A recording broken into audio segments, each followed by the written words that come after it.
સ્વામી મહારાજની જય.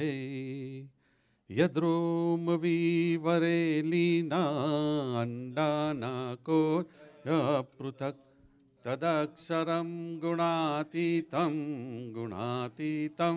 નમામ્યહમ. મહાધ્યાનાભ્યાસમ વિદતમજચમ ભગવતા પવિતે સંપ્રાપ્તમ સ્થિતિમતિવરૈકાંતિક વૃષે સદાનંદમ સારમ પરમહરિવાર્તા વ્યસનિનમ ગુણાતીતાનંદમ મુનિવરમહં નોમિ તમ. સ્વામિનારાયણ હરે. પ્રથમ તો સર્વ સંકલ્પને પડતા મૂકીને એકાગ્ર ચિત્તે થઈને શ્રીજી મહારાજ પુરુષોત્તમને સંભાળીને એમ ધારવું છે કે સ્વામી વાતો કરે છે ને આપણે સાંભળીએ છીએ તે પ્રમાણે પોતાના અંતરમાં તપાસ કરતા જવું અને કહ્યું છે તેમ સમજીને વર્તવું. અનાદિમૂળ અક્ષરમૂર્તિ શ્રી ગુણાતીતાનંદ સ્વામીએ વાત કરી. પ્રકરણ 12ની 125મી વાત છે. સ્વામિનારાયણ સ્વામીએ બપોરે વાત કરી છે દેશકાળમાં જીવ ફરે નહીં તે તો બહુજન્મના સંસ્કાર હોય તો ન ફરે, નીકળતો ઉપાસનામાં ગડબડ થાય ને કાં પંચ વિષયમાં ગડબડ થાય ને આવા સત્સંગમાં રહીને જીવ ડોલે છે ત્યારે તેને સત્સંગ જ નથી મળ્યો.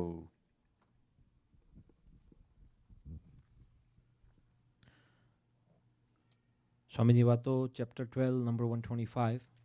Maharajan Swamiji is saying in the afternoon this talk that in the adverse circumstances, unfavorable place or unfavorable time, etc., if a soul remains as powerful and as devotional as it was before that, then that can only happen if they have the great deeds and great services from previous births or many births. Otherwise, there can be challenges in the upasana or the ultimate worship of God. Or otherwise, there can be problem with the sense gratifications. And for those who have attained this satsang and still have a problem with this problem in their souls, or their souls are getting confused, then it can be said that they yet have not gotten the satsang.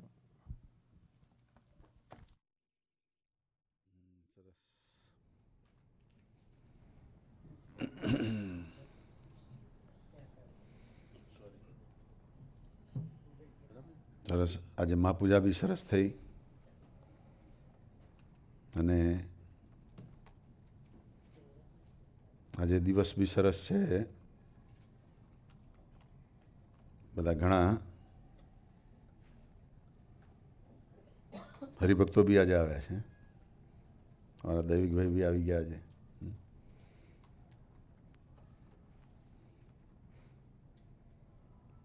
દૈવિકભાઈ હવે થોડા bold વધારે દેખાય છે, તાલ વધારે પડી ગઈ છે.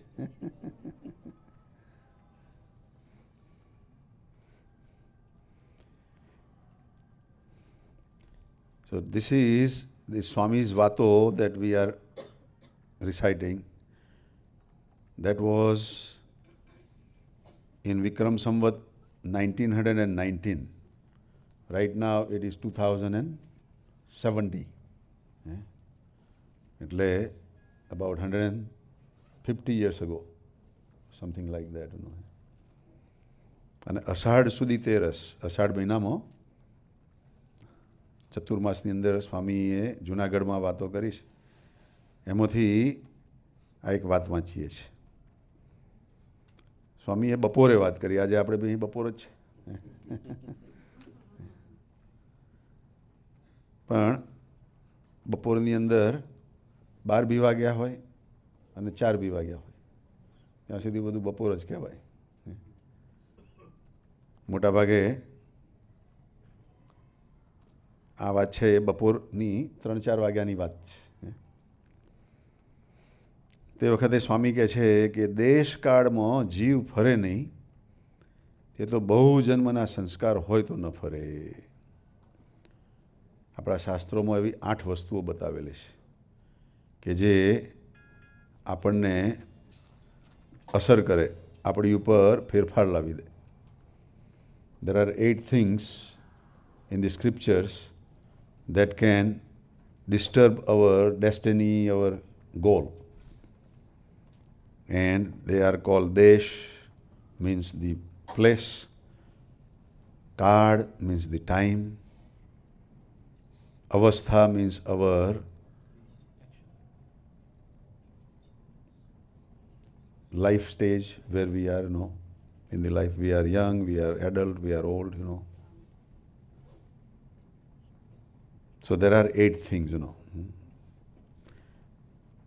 We have behind this book all those references, so you can read it.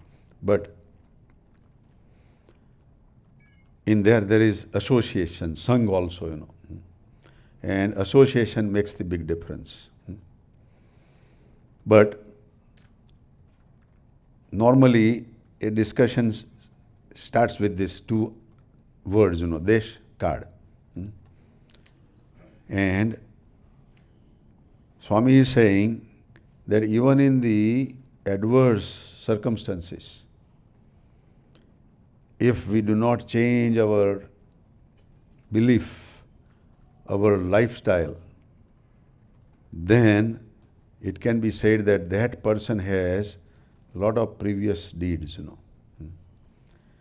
જ્યારે ગમે તેવા ખરાબ દેશકાળ આવે તો પણ આપણા વિચારો ના બદલાય, આપણી સમજણ ના બદલાય, તેવું માનવું કે આપણને પૂર્વના બધા ઘણા સંસ્કારો છે. અહીં આગળ સ્વામીજી કહે છે કે પૂર્વના બહુ જન્મના સંસ્કારો હોય. 1 જન્મ નહીં, 2 જન્મ નહીં, પણ બહુ જન્મના એવા સંસ્કારો હોય. ત્યારે આપણને એવા દેશકાળમાં પણ વિચારો ના બદલાય. આપણે બધા અહીંયા આગળ આવ્યા જ છીએ, રાઈટ, ઇન્ડિયાથી. In India we were all vegetarians. આપણે બધા ત્યાં શાકાહારી હતા. અમેરિકામાં આવ્યા તો કોઈ બી રેસ્ટોરન્ટમાં જાઓ કે કોઈ બી જગ્યાએ જાઓ તો શાકાહારી ખાવાનું તો બહુ ઓછું મળે. It's very difficult to find a pure vegetarian food in this country. And even when I came, back in 1966, there was no thing like vegetarian, They were thinking about beef and meat and all those things, And I did not know even a difference, And I have told before, that when I sat in the airplane, from Bombay in Air India, taking off to London and then to New York for my master's education in America. જ્યારે હું ભણવા આવેલો ત્યારે મુંબઈ પ્લેનમાં બેઠા તો મારી સાથે એક પારસી બાવા બેઠેલા, પારસીભાઈ. એટલે એણે વાત કાઢી કે દીકરા તું કાં જાય કે કારણ કે એ લંડન જતા હતા. He was going to London, so he thought that may be I was going to London. તો મેં કહ્યું હું તો અમેરિકા જાઉં છું. તો કે ભણવા જઈશ? મેં કહું હા. હું ત્યાં તો બહુ ઠંડી કે છે, તારે દારૂ પીવો પડે કે છે. મેં કહું મેં જિંદગીમાં ચાખ્યો નથી ને મારે ચાખવો બી નથી. બહુ ઠંડી પડે, તારે એ પ્રમાણે બદલાવવું પડે કે. મેં કહું ના મારે નથી બદલાવવું, એ બદલાશે, મારે નથી બદલાવવું. પછી ક્યાંક તારે ત્યાં મીટ બી ખાવું પડે, માંસ માટે બી ખાવું પડે. You have to eat meet, chicken and all that. મેં કહું નો, હું તો એગ્સને બી અડતો નથી. I don't even touch the eggs, તો કે તને તો બહુ અઘરું પડવાનું. મેં કહું ના એનો બધું ચાલશે, સરસ થશે એનો. પછી થોડી વાર થઈને પ્લેન ટુક ઓફ અને પેલી એર હોસ્ટેસ ખાવાનું લઈને આવી. તો મારી ડીશમાં ને એની ડીશમાં સરખું જ હતું બેવનું ખાવાનું. પેલો તો મીઠ ખાતો હતો પારસી તો, અને ડીશમાં ચિકન હતું. મારી ડીશમાં ચિકન, પણ મને લાગ્યું આ બટાકાવાળા પકોડા કેવું કંઈક લાગે છે ભાઈ એને. આપણે કોઈ દિવસ જોયેલું જ ના હોય chicken. I had never seen what chicken looks like, So I thought it was like bhajia or something, એટલે પેલા પારસી બાબાએ જોયું કે આ બેવનું સરખું છે ને એનું ચિકન છે, તો કે અલા ભાઈ આ તારામાં તો ચિકન આવ્યું છે કે છે, ઊભો રહો કે છે. એમ કરીને પેલી એર હોસ્ટેસને બોલાવી અને કહ્યું કે આ ભાઈ આ વેજીટેરિયન છે, અને આ ડીશ ના જોઈએ, બીજી વેજીટેરિયન ડીશ લાવી આપ્યો. જો એમાં રહીને મહારાજ બોલ્યા, આપણી જો સંસ્કાર પાક્કા હતા, આપણી ભાવના પાક્કી હતી, તો આપણે ભૂલ નહીં કરી. પણ ધારો કે ભૂલથી કોઈથી ખવાઈ બી ગયું હોય, પણ અંદરથી એને વિચાર પાક્કો હોય, અંદરથી એને વિશ્વાસ હોય કે મારે શાકાહારી જ રહેવું છે, તો ના ખાય. ખાધું હોય એકાદ વખત તો બી ભગવાન માફ કરે, પણ એવું ના વિચારે ચાલો હવે ખાધું એટલે ચાલો ખાવાનું ચાલુ કરી દઈએ, એવો વિચાર ના કરે. તો એ પૂર્વનો સંસ્કારવાળો કહેવાય. તો આપણે બધા આટલા બધા we all have come here, and if we go to McDonald or if we go to pizza place, do we ever order the meat pizza or meat items in McDonald's? See, that is in our sanskar, that is our in thinking, that even though they serve the bad food or meat food and other food, but we would say no, આપણે તો જેટલું કામમાં લાગે એટલું જ લઈને ખાઈ લઈએ. એ કેટલો બધો દેશકાળ બદલાયો, અહીંનો દેશ બદલાયો, કાળ બદલાયો, અને પાછા અહીંયા આગળ તો એડવર્ટાઇઝમેન્ટ બી મૂકે કે પ્રોટીન, પ્રોટીન, મીઠ હોય તો જ પ્રોટીનનો. પણ હવે જોડે સાથે બીજી એડવર્ટાઇઝમેન્ટ આવે છે, cancer. If you it meet there is more chance you will get cancer, So now you select what do you want. Protein to nuts and other vegetables have proteins also, That is a good protein. And people live longer. હવે તો cancer થતું હોય એને બી કહે છે કે you have to it 10 types of different fruits which have more antioxidants, અને એમાં બી ટમેટોઝ, જેને પ્રોસ્ટેટનું કેન્સર જેવા થવાનું હોય એના માટે એવું કે tomatoes are best, it has certain antioxidant. અમારા શંકરભાઈને, પરીક્ષિતભાઈને, ડૉક્ટરોને બધાને ખબર હશે બધા એના કેમિકલ્સ. એટલે હું વિચાર કરતો હતો કે આ ઝાડ છે તો જમીનમાં એક જ જગ્યાએ ઉગે છે, ટમેટો ઉગાડો અને આંબો ઉગાડો અને લીમડો ઉગાડો, બધું સરખું જ છે ને એક જગ્યાએ, પણ એમાંથી ખેંચીને જુદી જુદી વસ્તુઓ કેમ ખેંચે છે? એમાંથી ટામેટો હોય તો એનું ફળ જે લાગે એ કેરી કરતાં જુદું જ હોય એનું. બે જગ્યાએ સરખું જ પાણી, સરખું ખાતર નાખો તો બી અમારા વિમલકુમારને મેં પૂછ્યું, મેં કહું હા બધા કેમિકલ સરખા જ અંદર ખેંચતું હોય ને? તો કે કેમિકલ સરખા ખેંચે પણ જે ના જોઈતા એને પાછા કાઢી નાખે કે છે, એને પાછા ફેંકી દે કે છે. આખી અંદર સિસ્ટમ હોય છે. મને તો ખ્યાલ જ નહોતો કે જે ખેંચ્યો એવું નહીં, પણ એ પાછું બહાર બી કાઢી નાખે એનું, અને જોઈએ એટલે સેમી પરમિએબલ મેમ્બ્રેન. એ જેટલું એના મેમ્બ્રેનમાં જે ક્વોલિટી હોય એ ટાઈપનું જ ખેંચે એનું. એટલું જ નહીં, પણ આ કેમિકલ છે એને પાછું કન્વર્ટ કરીને એન્ટીઓક્સિડન્ટ બનાવે. કેમિકલ અંદરથી કે જે વસ્તુ ખેંચે, પણ એમાંથી પાછા એન્ટીઓક્સિડન્ટ ને એ બધું જે સારી વસ્તુ બનાવવાનું એ પ્લાન્ટની પોતાની સ્પેશિયાલિટીઝ. અને એવા સરસ ફ્રૂટ અને એવું બધું જો ખાય તો માણસની તબિયત સારી રહે. નટ્સ ને ફ્રૂટ્સ ને ચોખા ને ઘઉં ને બધું રાઈસ એન્ડ વીટ. એટલે આપણે આ દેશમાં આવ્યા છીએ તો પણ આપણા સંસ્કાર કેટલા બધા જોરદાર છે કે એ ખાવાનું મન નથી થતું. મીટવાળી આઈટમ ખાવાનું નથી થયું મન. અમારો નારાયણ છે એમી બેનનો, એ તો એના જો એના ત્યાં કોઈ સ્કૂલમાં જો કોઈ ખાતો હોય ને તો એના હાથમાંથી ઝૂંટવીને ફેંકાઈ દે. ક્યાં નહીં ખા.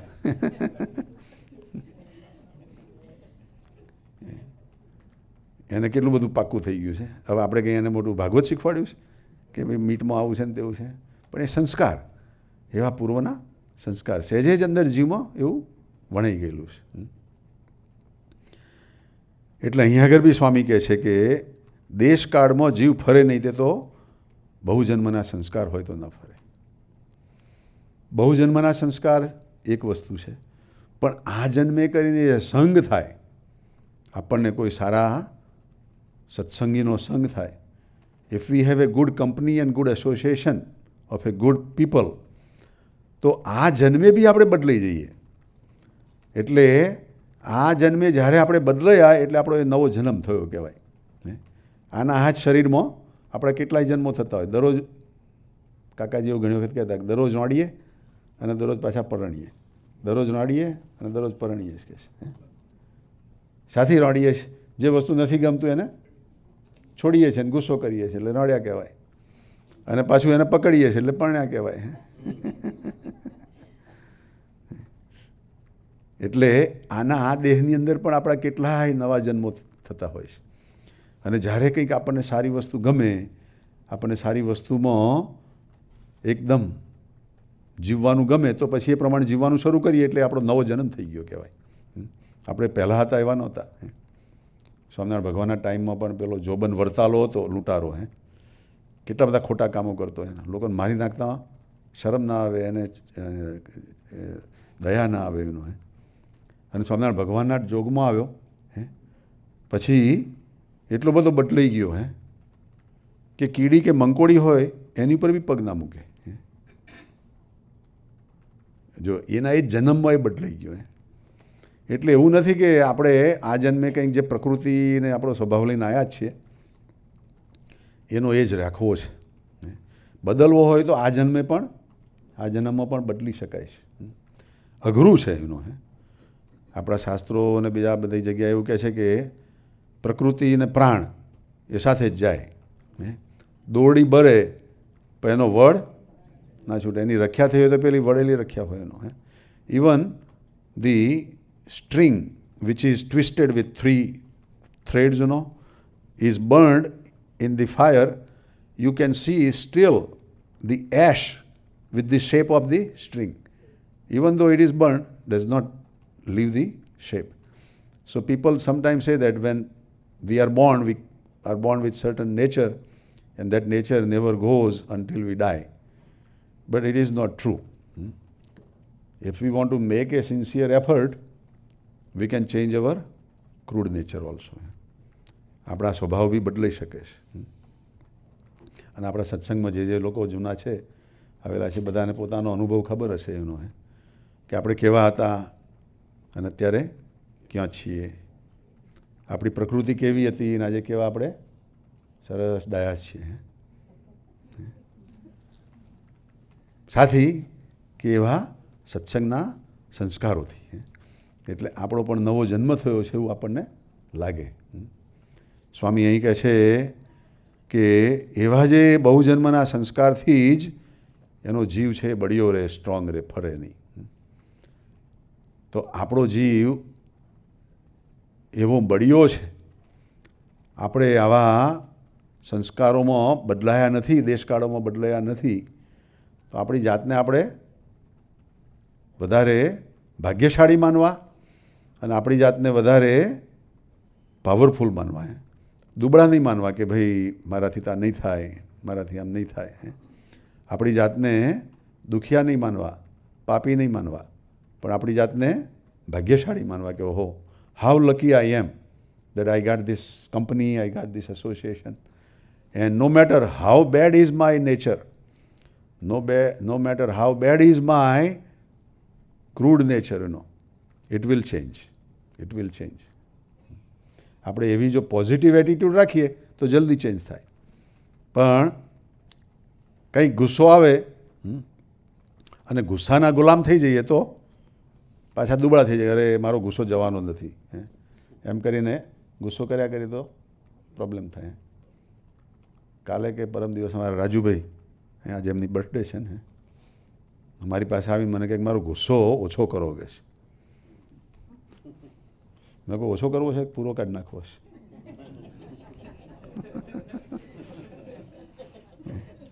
ઓછો તો ખાલી અડધો ટકો ઓછો થાય તો ઓછો કહેવાય.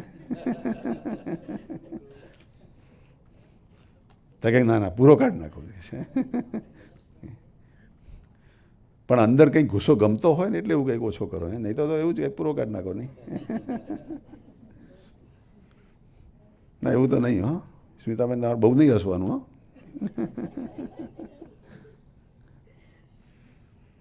પણ ગુસ્સો કાઢવો જ છે તો એના ઉપાયો કરવા પડે. તો કે છે હમણાં તો ગુસ્સો તો બહુ આવતો જ નથી, કે તમે તો બહુ સારું લો. તો ભાઈ કાઢવાની વાત કોણ રહી? ભાઈ ઓછો કરવાની વાત કોણ રહી? પણ છતાં પજવે છે એટલી વાત જાણે છું. તો મેં કહું જ્યારે ગુસ્સો કદાચ જ્યારે આવે ત્યારે પહેલાં 2 મિનિટ ભગવાનનું નામ લઈ લેવું. સ્વામિનારાયણ સ્વામિનારાયણ સ્વામિનારાયણ. ખિસ્સામાં માળા રાખવી, અથવા તો બાપુ અહીં આપે છે ને હેન્ડી એનો, પેલા તરવાલ ખેંચતા ને ગુસ્સો આવે ત્યારે, એમ આપણે આમ માળા ખેંચવી.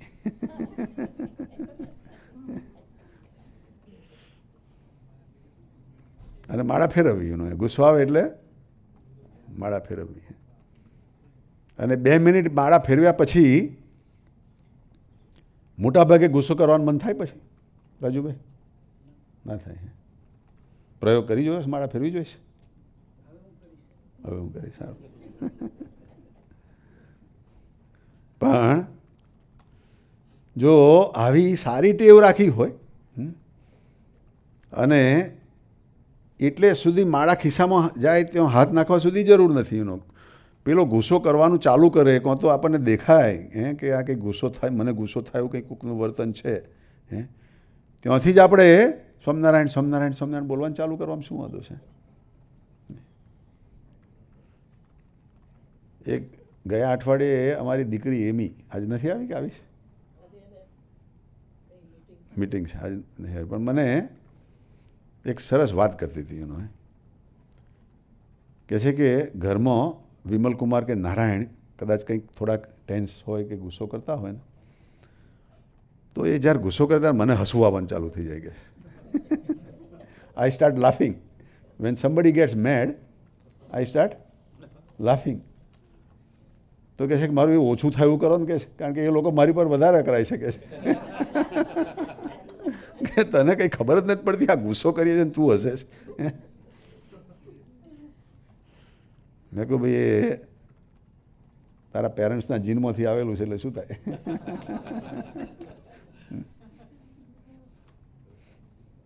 એ કહે છે કે મારી ઓફિસમાં એક કલીગ છે અને એના કંઈક ફેમિલીમાં કંઈક પ્રોબ્લેમ થયેલો હતો, મારી આગળ આવીને બિચારી રડતી હતી અને પ્રોબ્લેમ બધું કહેતી હતી, અને મને હસવું આવવા મળતું હતું એનું કે આવા નાના પ્રોબ્લેમ માટે આટલું બધું બિચારી દુઃખી થઈ જાય છે. એટલે I was laughing and I was trying to control laugh, કારણ કે એને એવું લાગે કે તો ફન કરે છે. So there are people, they have different habits. ગુસ્સો કોઈ આવે આપણી પર, કોઈ ગુસ્સો કરે તો આપણને ગુસ્સો આવવાને બદલે આપણે શું કરવાનું? સ્વામિનારાયણ સ્વામિનારાયણ કરવાનું, પોઝિટિવ વિચાર કરવાનો, થોડું સ્માઇલ આપવાનું, બહુ મોટું લાફ નહીં કરવાનું.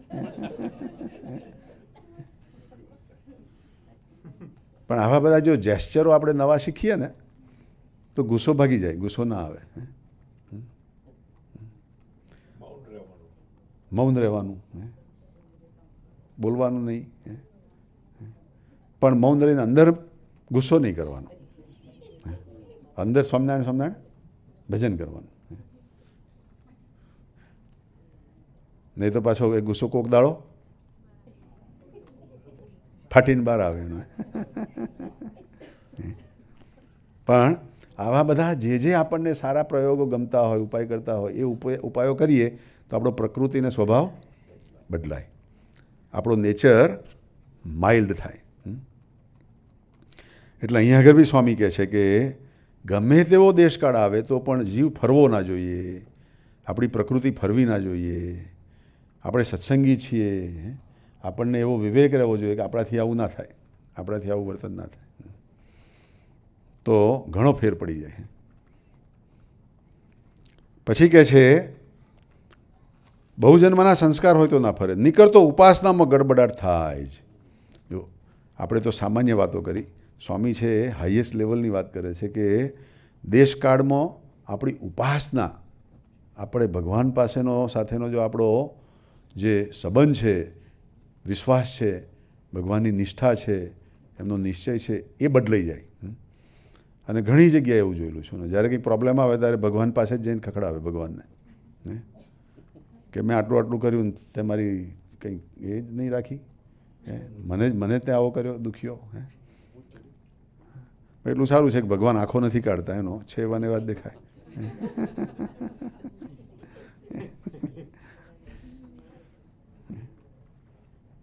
આપણે આંખો કાઢીએ, ભગવાન ના કાઢે. ભગવાન હસતા હોય કે ભાઈ મેં તો તારા માટે સારા માટે જ તને ગાઈડ કર્યા જ કરી દઉં, પણ તારે કરવું નહોતું એટલે આ લફરું ઊભું થયું, ખોતરીને ત્યાં દુઃખ ઊભા કર્યા છે, હવે શું કરીએ. આપણને ખબર નથી પડતી એટલે. પણ ભગવાન તો આપણી રક્ષામાં જ છે. એટલે ખરાબ દેશકાળમાં આપણી ઉપાસના ચૂથાઈ જાય, આપણો વિશ્વાસ છે એ બદલાઈ જાય, ભગવાનની શ્રદ્ધા બદલાઈ જાય. એ નહીં થવા દેવાનું. કારણ કે ઉપાસના છે એ બહુ જ ડેલિકેટ ચીજ છે, બહુ જ કિંમતી વસ્તુ છે. એને ગમે તેમ વેડફી નથી નાખવી. એનો આટલા જન્મોથી કરતાં કરતાં આવ્યા છીએ. જ્યારે માછલાનો દેડકાનો જન્મ હશે ત્યારે કંઈ ઉપાસનાની વાત ખબર હશે આપણને? કેટલું અબજો વર્ષથી આ ટ્રેનિંગ લેતા લેતા આવ્યા છે, ત્યારે અત્યારે પરાણે આટલે આવ્યા છે. હવે એને છોડી દેવાનું કે હું ભગવાનમાં ભાઈ નથી માનતો કે ભગવાને આમ કેમ મારું કર્યું? ના, ભગવાન એટલે ભગવાન, એની અંદર કોઈ ચેન્જ નહીં લાવવાનો. God is God, God is never going to hurt me. એનો એવી ઉપાસના પાકી રાખવાની છે. અથવા તો પંચ વિષયમાં ગડબડાટ થાય. જો ઉપાસના ઊંચા લેવલની છે, ગબડીને નીચે પડે, અને પંચ વિષય છે નીચા લેવલના છે, ગબડીને ઊંચા આવે. ગડબડાટ બેવ જગ્યાએ થાય એનો, અને બેવ ભેગા થાય પાછા.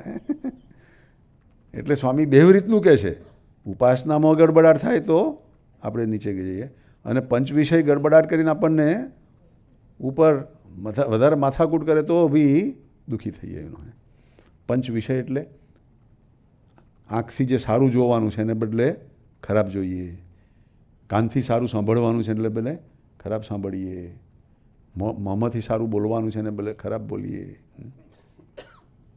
જીભથી ભગવાનનું ધરાવેલો પ્રસાદ ને એવું સારું ખાવાનું છે એને બદલે બેકાર વસ્તુ ખાઈએ. એનો એ પંચ વિષય, બધા 5 ઇન્દ્રિયો છે એના 5 વિષય. અને સ્વામીજી તો અહીં ખાલી આટલેથી ઉપરની જ વાત કરે છે. બધું અહીંયા આગળ મૂકેલું છે ભગવાને. એનું છે નાનું, આ શરીરની કમ્પેરિઝન કરો, લાંબુ પહોળું આપણું બોડી છે, પણ આ કેટલું છે? નાનું. પણ આમાં જ જોવાનું છે, સાંભળવાનું છે, સૂંઘવાનું છે, ટચ છે, ટેસ્ટ છે, ટોક છે, બધું કેટલી બધી વસ્તુ આમાં ઉપર જ છે. એટલે કે આટલું જો આપણું ચોખ્ખું થઈ જાય ને તો બાકીનું બધું ચોખ્ખું છે. એટલું જ ચોખ્ખું રાખવાનું છે. એમાંય સ્વામીજી તો ખાલી 2 વાત મુખ્ય કે જોવાનું ને સાંભળવાનું બહુ અગત્યનું છે. એટલે એ 2 વસ્તુ તરફ આપણે પણ અખંડ વિચાર રાખવો. એનો આપણે ઘરની અંદર બી બારણું બંધ રાખીએ છીએ ને, અંદર જીવડું પેસી જાય, વીછી કે સાપ કે એવું કે ઘરમાં પેસી જાય તો આવવા દઈએ છીએ. કેટલું કેરફુલ રહે છે. ઘરમાં પાણી બી નથી આવવા દેતા. એનો હમણાં તો બધાને ત્યાં પાણી ઘણું ભરાઈ ગયું છે. અમારે ઓફિસમાં બી એક જણ હતો તો કહે છે કે હું સંપંપ આગળ જ બેઠો છું, કે ધ્યાન ધર ધ્યાન ધર. અને કહે છે કે છેક ઉપરના લેવલ સુધી પંપ કર્યા જ કરે છે, પેલું પાણી આવ્યા જ કરે છે કે છે, બેવનું ફાઇટ ચાલે છે કે છે. હે મેં કહું ભાઈ પંપ મોટો નાખ્યો. હે અને આ એક બે વખત એની પાસેથી સાંભળ્યું છે. એના ઘરમાં નદી, કદાચ નદીની પાસે ઘર હોય તો એવું બને એનો, અને બેઝમેન્ટ હોય એટલે વધારે બને એનો. પણ એ વસ્તુને આપણે આવવા નથી દેતા, કેટલા કેરફુલ રહે છે. એમ આ વસ્તુને પણ આપણે અંદર આવવા નથી દેવી. જે કંઈક ખરાબ વસ્તુ હોય એને આપણી અંદર, પંચ વિષય છે એને અંદર એવા ઘૂસવા નથી દેવા. એટલે બહુ જાગ્રત રહીને આપણે સાધના કરવી પડે. જો જાગ્રત ના રહીએ તો ફસાઈ જવાય, આગુ પાછું કંઈક લફરું થઈ જાય. એટલે એ સ્વામી કહે છે કે પંચ વિષયના ગડબડાટ થાય અને આવા સત્સંગમાં રહીને જીવ ડોલે છે. આટલો સરસ અહીં સત્સંગ છે, આટલું સરસ અહીં આગળ કથા વાર્તા થાય છે, અને છતાંય જીવ ડોલે છે. ડોલે છે એટલે કંઈક દુનિયાની બીજી વાતોમાં જાય છે કે આજે આમ કરવું છે ને તેમ કરવું છે એનો. કે એને કોઈકને સિગરેટ કે બીડી પીવાની ટેવ હોય એનો. અહીં બેઠા હોય ને તો મોટાભાગે આગળ ના બેસે. બોલો, પરણે બોલાવીએ તો આગળ ના બેસે એનો. ના ના, મને પાછળ ફાવે. સાથી અહીંથી છેક ઊભા થઈને જવાનું કેટલું આખો ગઢ ચડવો પડે. પાછળ બેઠા હોય તો ત્યાંથી સરકી જવાય એનો. પણ અહીં આવીને બેઠા પછી જો એવો જીવ ડોલે કે ના મારે આમ કરવું છે ને તેમ કરવું છે, તો આપણે બહુ જ દુખિયા કહેવાઈએ. સત્સંગની અસર થઈ નથી. પણ આપણે અહીં આવ્યા, અંદર દાખલ થયા ત્યારથી જ વિચાર કરવો કે મારે કંઈક સરસ નવું લઈને જવું છે. I want two practice something new today from સત્સંગ. અને મારે આખી જિંદગી એ પ્રમાણે જીવવું છે. I want two live with one good quality today from the સત્સંગ. જો એવું નક્કી કરીને આવીએ ને અંદર, તો પાછળ બેઠા હોય કે આગળ બેઠા હોય એનો કોઈ ફેરફાર ના પડે, પાકું થઈ જાય. કોઈક એક ટેવ આપણી કોઈક છે અને છોડવી છે આજે. આઈ want two quit one bad habit today from the સત્સંગ. એવું નક્કી કરીને જઈએ ને તો પછી એની ઉપર જ આપણું નિશાન રહે. અને એવું નથી કે આપણે સહેલાઈથી છૂટી જશે. કારણ કે જેમ જ્યારે છોડવા જાઓ ને ત્યારે અંદરથી બરોબર તમને પજવે એનો. જે ના વિચારો આવતો હોય, નવા વિચારો લાવે અંદર એનો. પણ આપણે હામી લડાઈ બી એવી જ લેવાની કે આવી જા ભાઈ એનો. હવે મારી પાસે પાવરફુલ વેપન આવ્યું છે, માળા. એમ કરીને જો મંડીએ તો ગમે તેવી પ્રકૃતિ હોય, સ્વભાવ હોય તો જતો રહે. પણ છતાંય આપણી અવસ્થા છે ને એ બી બહુ ભાગ ભગવી જાય છે. જુવાન અવસ્થા છે એ બહુ જ કઠણ છે. જુવાન અવસ્થાની અંદર આપણા બધા જે બધા ઘોડાઓ છે, જો આપણા બધા જુદા જુદા તરંગો છે, એના ઘોડાઓ છે, એ બરાબર જોરદાર કૂદતા હોય એનો. એટલે તે વખતે એને કાબૂમાં લાવવા અઘરા છે. પણ એને લાવવાની ટેકનિકો શીખીએ તો પાછા કાબૂમાં આવી જાય. એટલે જુવાન અવસ્થામાં આપણે જો આ પાકું કરી લઈએ, જીતી જઈએ તો આપણો બેડો પાર થઈ જાય. એમાં આ બધા છોકરાઓ બધા નસીબદાર છે. નાના નાના છે પણ એ સત્સંગની અંદર સરસ શીખે છે, સરસ જાણે છે, તો એમને કોઈ બહારના એવા ખરાબ સંસ્કારોની અસર ના થાય.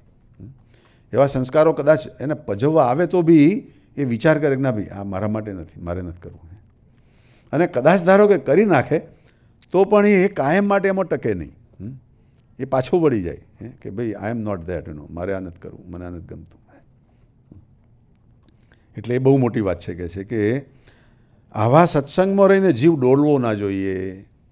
આવા સત્સંગમાં રહીને આપણો જીવ સ્થિર થવો જોઈએ. We should be steadfast, we should be firm in our beliefs after digesting this satsang, digesting this good qualities. એટલે સ્વામી કહે છે કે આવા સત્સંગમાં રહીને જીવ ડોલે છે ત્યારે તેને સત્સંગ જ નથી મળ્યો, તો એને સત્સંગ મળ્યો જ નથી. They have no value of satsang. હાથમાં ચિંતામણી હોય, પારસમણી હોય, છતાંય ભિખારી, એવી અવસ્થા કહેવાય.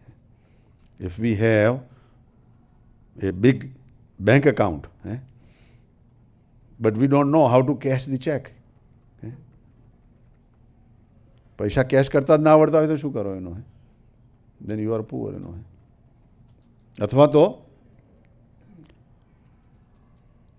ઇન્ડિયામાં મોટો બેંક એકાઉન્ટ હોય અને અહીં આગળ આપણી પાસે કંઈ ના હોય એનો, તો બી શું ફાયદો?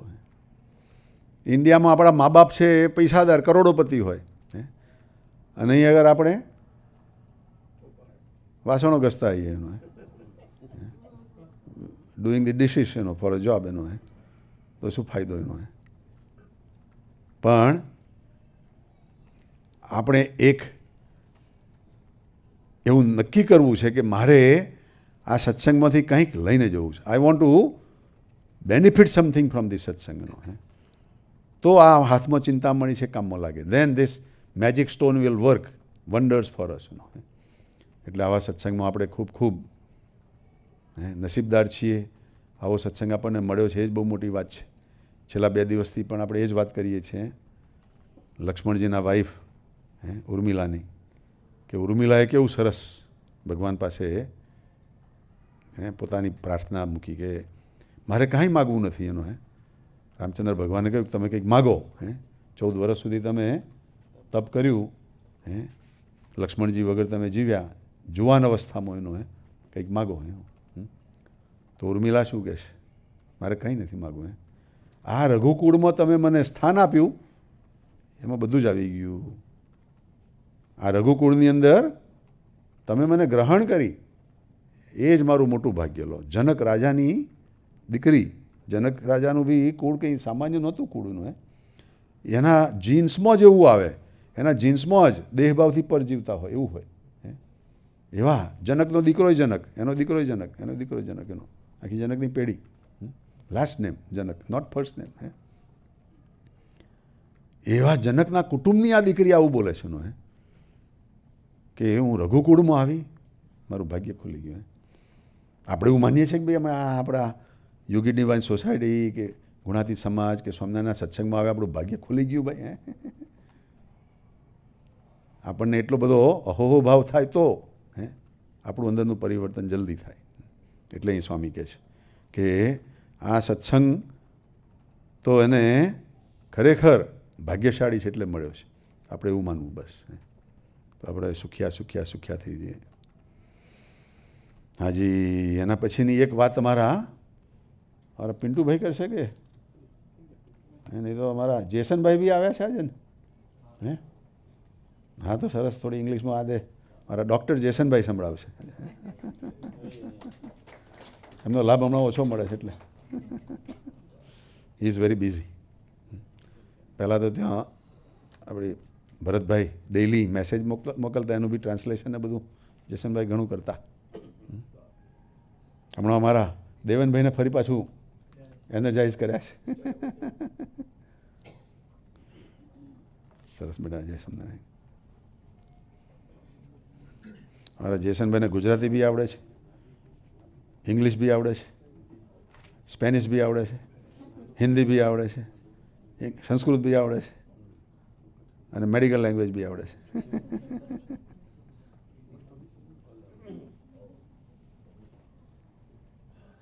નંબર 127. જેમાં દોષ ન હોય ને માથે અપવાદ આવે તો ત્યાં ધીરજ રાખવી તે બહુ કઠણ છે. એવો સમો આવે ત્યારે તો જીવ મરવા તૈયાર થાય ને ઘરે હોય ત્યારે બાયડી 100 ખાસડા મારતી હોય, પણ અહીં એક વેણ કોઈ કહે તેમાં કચવાઈને સામો બોલે છે, તુંય છો પણ હુંય નહીં. All right. તું ગધેડો છું, હું નહીં. એમ.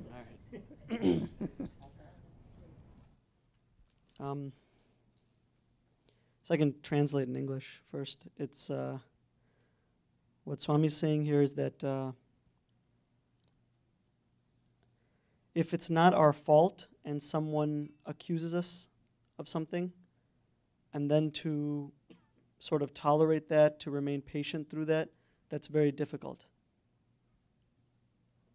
when something like that happens, it can be so difficult that we may even feel like dying. But when we're at home, so it's talking about, let's say, a husband, if his wife would nag him hundreds of times and, point out his flaws or whatever, he will tolerate that. But when that same person comes here, and I assume Swami's talking about coming to the Sabha, when that same person comes here, if someone says one little thing or if there's one small insult, then that person becomes very upset and reacts by saying that, who are you to tell me this? That sort of thing. So I think the meaning here is that to develop a little more tolerance, a little bit of a thicker skin, so that if we're in a situation where it's not our fault and we make a mistake, then we can tolerate it. Excuse me, if it's not our fault and someone thinks we've made a mistake and accuses us, then we can sort of tolerate that instead of reacting. From my own personal experience, one time all of us went to Galena. We had rented a home in Galena. We went down there with all the brothers and everybody. We had a little shibir there. And then there was this acquaintance of the Dinkar uncle's. Dinkar uncle knew this gentleman's mom. His name was Atul Bhai, and he had come with us on that trip. And he was he had sort of a different style. Sort of had his own. He had just come into Sabha, just sort of showed up a couple days earlier, and he had a lot of requirements that he needed and that sort of thing. He also, it was hard, from our limited viewpoint, it was hard to sort of tell what his motivations were. And he also had like a hygiene issue. So all those factors were sort of playing into our minds when he joined us on that trip. And I think a little bit of immaturity on my part, I wasn't very friendly and very welcoming toward him during that initial trip. So it became an issue. He became upset, and, So I remember at that time, we had a sabha, and I had apologized to him in front of Dinkar uncle, and it had resolved from there. But then when Dinkar uncle was speaking, he was saying that it's one thing to apologize once you've made a mistake, but what he was suggesting is we should go to a level where even if we don't make a mistake, we can sort of take it on ourselves, we can apologize. So that's like the next step. And that had sort of touched me at the time. It had, that's sort of the normal level. I mean, the one thing is maybe if we don't even see the fault. We just deny that a fault has occurred and we don't see it even. That's one level. So we're sort of belligerent about it, or we react to that. Maybe the next step, a little bit more maturity, would be where we recognize that we made a mistake and we're apologetic about it and we're on the path toward maybe changing it in the future. And then what Dinkar uncle was suggesting is the step before that, even ahead of that, is that where, we aren't making a mistake. We are sort of in the right, and somebody accuses us or somebody maybe has an insult or an attack, and even then we don't react. That's even one step further. So I think that's an example that I remember, and that's sort of what Swami's talking about here, that, where we sort of can't say anything back, we can be very tolerant. And here they give an example of a husband and a wife, just because of the fact that they live together, and, when you live together, naturally you're going to butt heads. It just happens. The person we'll fight with the most is the person we're closest to. But that's something that we can sort of change. So Swami's not necessarily alluding to that here. What he's talking about is At home, we've learned that art of tolerance. We've learned that art of maybe withholding or holding our tongue, just because we know if we react, it's just going to create a bigger mess. So we learn to sort of take it easy. But then when we come outside, and even if, and Swami's talking specifically about Sabha, if somebody says one little thing, then we react. I think this is something that Bapu says all the time, actually, in Sabha. He mentions it, that if he says one little thing, people react, but they can hear it 100 times at home. So that's a maturity that we have to develop. But I think even beyond, and what Swami said in multiple other occasions is that even at home, for example, this sort of back and forth, this sort of not getting along too well, that can be changed. That's an effort that we can make, Even all of us in our own homes, we can kind of analyze and see that when we're dealing with each other, when we're so close to each other, you're just going to butt heads because you can't, it's hard to always have a great mood and things like that. But that's something that we can work on. That's sort of a maturity that we can develop. I was with Vikas and my mom yesterday, and we had a very similar discussion about how when you're together and when you're sort of really what your issue is, you might really just care about the person, and you might be saying things from that perspective. But to do that with maturity, to do that in the right way, so that instead of arguing and fighting and nagging each other all the time, you become more mature and more helpful of each other, sort of anticipating what the other person needs and sort of fitting it. That's just a better way to live. I think that's what this message is. Siddhanta Swami Maharaj.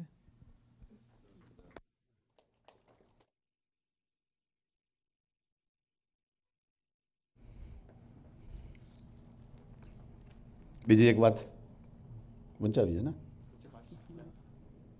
હજી 10 minute છે ને? ને?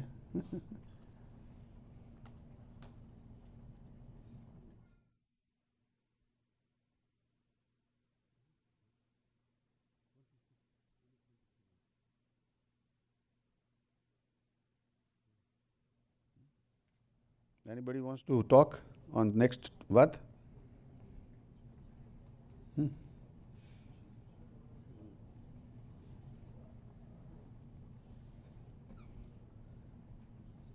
અમારા વિભાબેન સરસ આપો.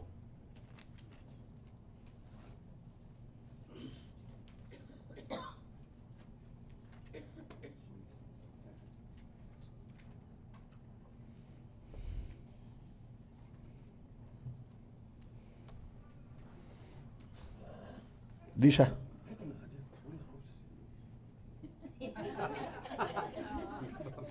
smells good.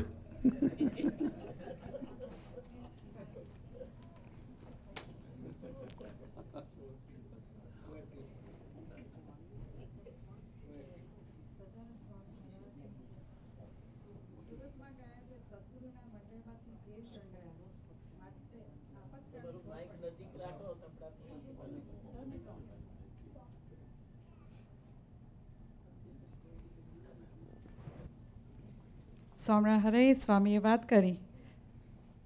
સુરતમાં ગયા તે સદગુરુના મંડળમાંથી 13 જણ ગયા. માટે આપતકાળે ખબર પડે.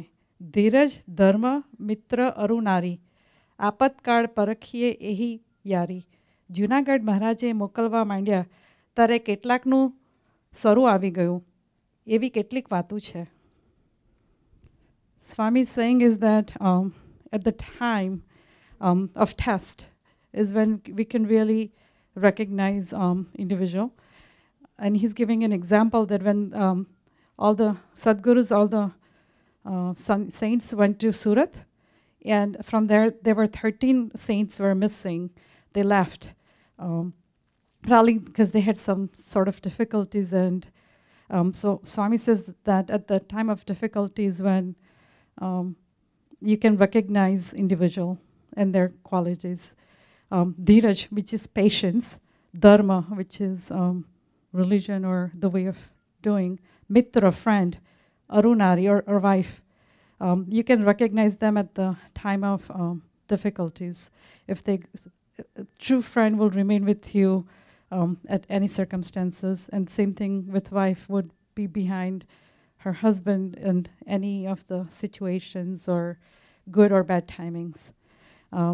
Then Swami is giving an example that when Maharaj started asking all the santos to go to Junagadh, where in Junagadh, I guess there were problems with water, and it was not as recognized back then, so they were not probably getting lot of santos were not getting, in Junagadh, I guess it was being developed at the time, so there were not that many devotees around there.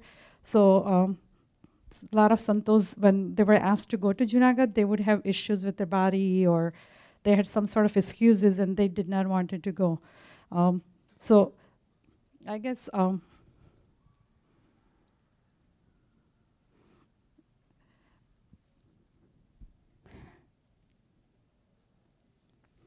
even in, I was just listening to Dinkar Uncle's Kathavar the other day, and he said that sometimes when a new devotee comes in satsang, and the Mahima, Sarvatma Mahima, so they're like doing so much seva, and like they're so engrossed in satsang, and we feel like, oh my God, look at them. But then sometimes they don't show, like they're not around. Something happens, like earlier talk, that at home, because they have, like with their wife or a wife with a husband, they tolerate and they accept whatever situation. But when we come in satsang, if things doesn't work out the way we thought, even if it's good enough for us, but if it's not working in our thought process, then we leave satsang, because we have not created that priority. Gare સ્વાર્થ છે એટલે ગમે તેવું marriage હોય તો tolerate કરે, પણ સત્સંગમાં સારું હોય ને વ્યક્તિની ભાવના બી સારી હોય તો સ્વામી આપણા ઉત્થાન માટે બી કંઈ પ્રોસેસ મૂકે તો એમ થાય કે આમાં મને સફોકેશન થાય છે, I want to leave, I'm not coming to satsang anymore. Because it's, I guess Dinkar Uncle had said earlier that we haven't valued the upasana, that I haven't valued maybe the upasana. That's why I must have thought. I had to think of that. I'm sorry, but this morning I was watching that TV show where buy and sell, and they were showing some new homes. And મને બી એવો વિચાર આવી ગયો કે મને દિનકર દાદા એ house ના અપાયું. પછી મને તો કહ્યું કે હવે મને જોઈતું નથી, હવે શું એવા બધા કેટલા બધા વિચાર આવી ગયા. પછી મને એવો વિચાર બી મનમાં હતો, બેક ઓફ માય માઇન્ડ, કે હાઉસ ઇઝ નોટ ઇમ્પોર્ટન્ટ. હું મારું અત્યારે ભગવાન પાસે શું કહેવાય, ભગવાનનું પેલું કરું છું. So I'm sorry about that. મને હાઉસ નથી જોઈતું. I want you. સચ્ચાનંદ સ્વામી મહારાજની છે. વેચવાનું છે.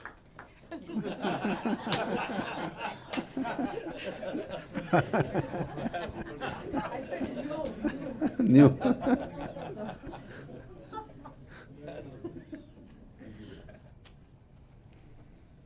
ઓકે, એક બીજી બી વાંચો, હજુ છે ટાઈમ એનો? હે,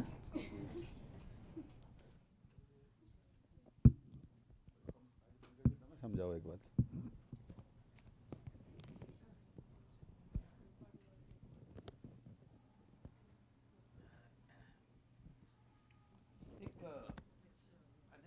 વાત તો તેના પર એની વાતો એ વાત બહુ મને ગમી ગઈ એટલા માટે કે દિનકરભાઈ લાસ્ટ 3 દિવસથી આના ઉપર એક વાત કરે છે. સ્ટાર્ટેડ વિથ બહેનોની સભામાં એમને કરી, પછી અમારી વચનામૃતની સભા હતી એમાં બી વાત કરી, અને કાલે સ્વામીજીમાં બી વાત કરી, અને એક એક્ઝામ્પલ આપીને કે is talking about the focus, કે આપણું ફોકસ બહુ ઇમ્પોર્ટન્ટ છે. જો ફોકસ ન હોય તો આપણે જે ધાર્યું કામ કરવું છે એ નથી થતું. કે આપણે જો ભગવાનની અંદર મળેલા એવા સંત, રાઈટ નાવ આપણી પાસે વર્તમાન કાળમાં હાલ હતા અહીંયા દિનકરભાઈ ને આપણે એમના થકી આપણે બધા અત્યારના આટલા સુખી આનંદમાં છીએ. તો એના ઉપર ફોકસ. તો હું એક મેડિકલ જર્નલ વાંચતો દિનકરભાઈ, અને હમણાં રિસન્ટલી રિસન્ટલીની આમ ચાલે છે કે એજ, એમાં એમ લખ્યું છે એજ 45 પછી બધાની જે યાદશક્તિ છે ને એ ધીમે ધીમે ઓછી થાય છે. એ કે તમે 20 યર્સ હો 30 યર્સ ત્યાં તમારી મેમરી એકદમ શાર્પ હોય, એન્ડ આફ્ટર 45 ધીમે ધીમે થાય. And then he give so many experience. એમાં એક એક્સપિરિયન્સ આપ્યો કે એના ફ્રેન્ડનો આપ્યો એને, પણ આઈ નો એવું મને પણ થયું હતું એવું કર્યું. એટલે I can relate two that one કે તમે કોઈક મોટા શોપિંગ મોલમાં જાઓ અને તમે ગાડી પાર્ક કરી, વાતો કરતા હોય, ગાડી મૂકીને જતા રહો, અને પછી જ્યારે કલાક પછી પાછા આવો ને તમને ખબર જ ન પડે ક્યાં તમે ગાડી મૂકી છે. અને પછી કલાક સુધી ફર્યા કરો, મેં 3rd ફ્લોર પર નહીં 4th ફ્લોર પર, પાછા 3rd પર જાઓ, 4th પર જાઓ, ના અહીંયા નથી. એટલે એમાં આપણો ટાઈમ, એટલે કે ધેટ્સ વન કે આપણી મેમરી જે પહેલાં જેવી હતી એનું આપ્યું. બીજું આપ્યું કે આપણે વ્યક્તિને મળતા હોય નામ ભૂલી જઈએ, જસ્ટ હેપન્સ એનો તમને. એટલે એ કે વાય, એટલે કે આ બધું જે હેપનિંગ થાય છે. પછી એને કીધું કે આવી જે ઘણી બધી જે મેમરીઓ છે, આવા ઘણા બધા એને એક્ઝામ્પલ આપ્યા કે બહુ ક્વિકલી આપણે ભૂલી જઈએ છીએ એમ, કે આપણે યાદ નથી રહેતું એમ. એટલે એના ફ્રેન્ડે એને લખેલું હતું કે આઈ હેવ ટુ ચેકઅપ કે I have a problem with my memory now. એટલે એની પાસે ગયો કે હવે વોટ ડુ આઈ ડુ, કે કયા મોટા ડૉક્ટર પાસે, કોઈ ન્યુરોલોજીસ્ટ પાસે જાઓ, કેની પાસે જાઓ, પણ આઈ લુક્સ લાઈક. પછી એને કીધું કે નો, એ પોતે બી ડૉક્ટર હતો.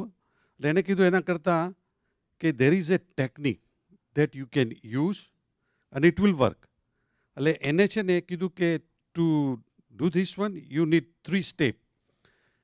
જે મને બી ગમ્યા કે 3 વસ્તુ જો તમે કરો તો આપણી જે મેમરી તો જવાની જ, કારણ કે એજ પ્રોગ્રેસ એમ મેમરી થોડી ઓછી થવાની છે, પણ કે જો બધી આવી ટેકનિક વાપરો તો it will help your memory. ને એને આપ્યું કે પહેલું સ્ટેપ છે લુક, એને કીધું, બીજું સ્નેપ, અને 3rd આપ્યું એને કનેક્ટ. લુક, સ્નેપ અને કનેક્ટ, આ 3 પોઈન્ટ એને આપ્યા. એ કે whenever you go use this 3 step. અને પછી કે how you would do it.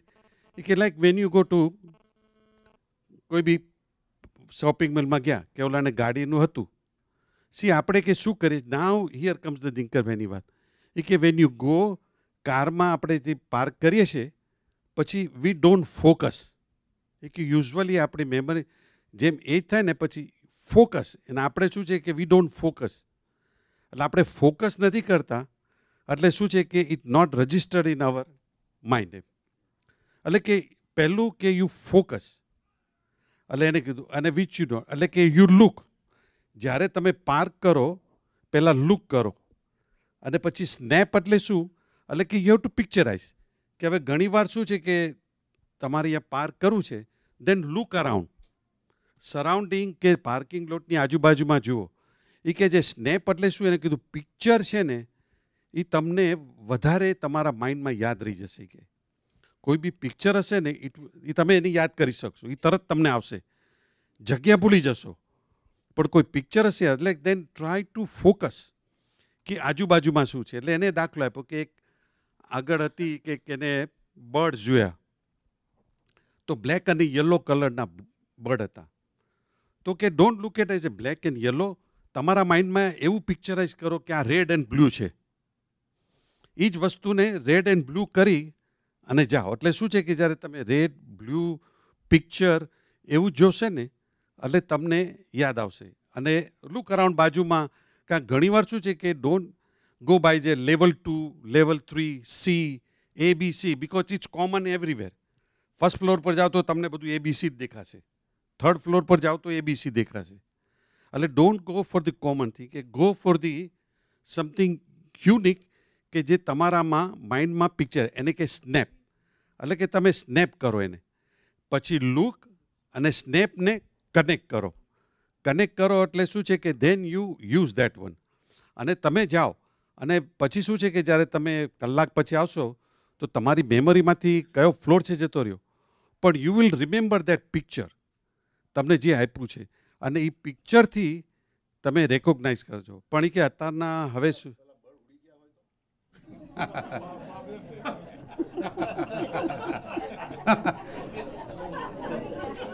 તો એનો રસ્તો છે તમને પ્રાર્થના કરવાની. ભાઈ આપણે પ્રાર્થના પછી ભજન, બીજું શું? આપણા માટે તો ભજન છે જ, એટલે ઇટ વિલ વર્ક.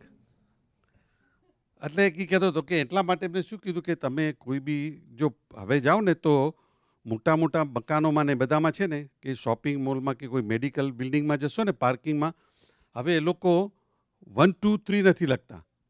તમને આપે છે બેર્સની ગેમ જેને આવડતી હોય ને બધી, તો કપ્સનું આપે, જાયન્ટ કપ્સ, જાયન્ટ બેર, એવા હવે શબ્દો લખે છે કન્ટ્રીના પ્રામ. એટલે શું છે કે તમને એ વસ્તુ યાદ રહે. એટલે ધે આર ટ્રાઇંગ, એટલે કે ઇઝ ચેન્જિંગ. એટલે શું છે કે તમારે, એટલે હું તો આ જ જોતો હતો કે આપણે શું ને કોઈ બી વસ્તુમાં છે ને જો ફોકસ કરીએ તો ઇટ વર્ક્સ ફોર અસ. એટલે કાલે જે આ દિનકરભાઈનો આખો મેસેજ હતો કે ઓલા સ્ટુડન્ટ્સનો કે સ્કૂલમાં કે બધા બેઠા હો તમે, દિનકરભાઈ 3-4 વાર રિપીટ કર્યું આપને કે ક્લાસમાં બધા બેઠા અને ઓલો પ્રોફેસર આવીને બિચારો 1 કલાક સુધી લેક્ચર આપી જાય બધું, ને આપણે બધા સાંભળીએ બી ખરા. અને આજે હમણાં જેમ કાલે બી એમને કર્યું, મેં આજે બી આજે આટલી બધી સરસ સ્વામીની વાતો થઈ ને આ બધું થયું, આપણે બધાએ સાંભળ્યું. હવે વર્ડ ટુ વર્ડ કેટલાને યાદ રહ્યું? આજે ફરીથી આપણે જો રિવ્યૂ કરીએ, આજે આટલા બધા બેઠા છે એમાંથી વર્ડ ટુ વર્ડ કેટલાને રહ્યું? કેટલાએ એકચ્યુઅલી જ્યારે દિનકરભાઈ વાત કરતા ત્યારે ફોકસ કર્યું? Word to word. એટલે કેટલું ફોકસ કર્યું એમ. એટલે આજે એટલે એના પરથી વિચાર કરો કે આપણે રિયલી એટલે જેને ફોકસ કરી, એટલે હું આનું આ જે આ ડૉક્ટર આપ્યું તો એનું આમાં હું કનેક્ટ કરતો, ફોકસ કરી પછી કંઈ યાદ ન રહેતો ત્યારે દિનકરભાઈની એક્શન શું હતી, એમના લેખા શું હતું, એ વાત કરતા હતા ત્યારે શું હતું, એવું બધું કરવાનું અને પછી એને કનેક્ટ કરવાનું તમારા બ્રેઇન સાથે કે ના આ રીતે કરો તો ઇટ વર્ક્સ. એટલે આ તો શું હતું કે હું આજ સવારના બેઠો હતો અને જસ્ટ જનરલ નીકળી, એટલે મને એવું લાગ્યું કે આ બહુ ઇન્ટરેસ્ટિંગ છે અને ઇટ ઇઝ ગુડ ફોર, કારણ આપણે ઘણીવાર આવું બધું થાય છે જેમ વેન યુ એજ થાય એટલે તમને આ બધી મેમરીમાં થાય. પણ આ બધાની એને બધું ઘણી બધી છે, આખું મારી પાસે આર્ટિકલ છે કે એ વાંચવા જેવો છે કે તમારી ક્યાં ક્યાં આપણે લોસ થાય છે અને ક્યાં ક્યાં તમે આવી ટેકનિક વાપરો અને એનું તમે જો કીપ ઓન યુઝ કર્યા કરો ને તો તમારી કે મેમરી લોસ નહીં લાગે તમને, you will work it out. એટલે વો જસ્ટ હતો થોટ. એટલે સજાનંદ સ્વામી મહારાજની જય જય જય.